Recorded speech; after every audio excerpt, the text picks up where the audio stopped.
নন্দীগ্রাম থেকে পদত্যাগ করলেন মুখ্যমন্ত্রী শুভেন্দু অধিকারী। নিয়ম অনুযায়ী 14 দিনের মধ্যেই পদত্যাগ করতে হয়। সেই অনুযায়ী আজকে নতুন স্পিকার শ্রী রথীন্দ্র বসুর কাছে তিনি পদত্যাগ পত্র জমা দিলেন।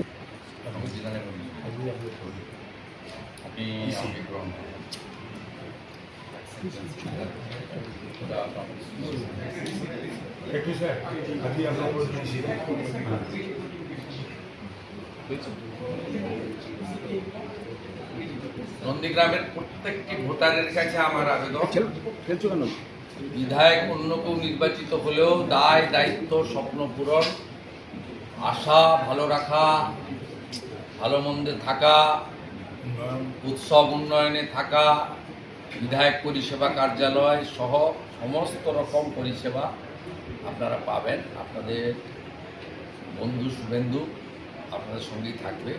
7ই জানুয়ারি ভাঙাবেড়ায় যেমন প্রত্যেক বছর ঘুরে দেখা হবে। 14ই মার্চ অধিকারী পল্লী গোকুলনগর সোনাচূড়ার শহীদ মিনারে যেমন দেখা হবে। 10ই নভেম্বর রক্তাক্ত সূর্যোদয়ের বর্ষপূর্তিতে করপল্লী গোকুলনগরে যেমন প্রত্যেক বছর দেখা হয়।